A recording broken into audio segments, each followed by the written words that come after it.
Hello everyone, welcome to Isha collection. చాలా రోజులు అయింది కదా మనం వెల్కమ్ బ్యాక్ చెప్పి. సారీ అండి, మన వీడియోస్ అయితే కొన్ని నా పర్సనల్ ఇష్యూస్ ద్వారా, హెల్త్ ఇష్యూస్ ద్వారా కూడా మన వీడియోస్ అనేది అప్లోడ్ అవ్వలేదు. ఇప్పటి నుండి అయితే కొత్త స్టాక్ వచ్చింది. ఫెస్టివ్ సీజన్ కాబట్టి కొంచెం స్టాక్ అయితే లిమిటెడ్గానే ఉంది. బట్ ఆల్సో నాకు తెలిసి మేబీ ఆఫ్లైన్లోనే స్టాక్ అనేది క్లియర్ అవుతుంది అనుకుంటున్నాను. నిన్నే స్టాక్ అనేది వచ్చింది. అందువల్ల మీకు అయితే ఈ రోజు నుంచి అప్డేట్ ఇద్దామని చెప్పేసి అయితే ఒక రీల్ పోస్ట్ చేస్తున్నాను. ఇప్పటి నుండి మనకి డైలీ క్లియర్గా వీడియోస్ అనేది ఒకటి అప్లోడ్ చేస్తాను అండ్ ఇమేజెస్ అనేది కూడా అప్లోడ్ చేస్తాను. Stay tune for the upcoming videos.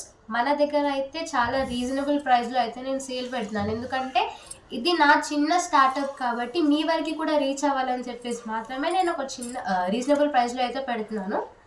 Margin అనేది కూడా నేను ఎక్కువ మార్జిన్ అనేది ఏది యాడ్ చేయట్లేదు. జస్ట్ ఈ షిప్పింగ్ ఛార్జెస్ అవి చూసుకొని మాత్రమే నేను యాడ్ చేస్తున్నాను. మన పేజ్ కానీ సపోర్ట్ చేస్తారని మనస్ఫూర్తిగా కోరుకుంటున్నాను. Thank you. నెక్స్ట్ వీడియోస్లో కలుసుకుందాం. బాయ్.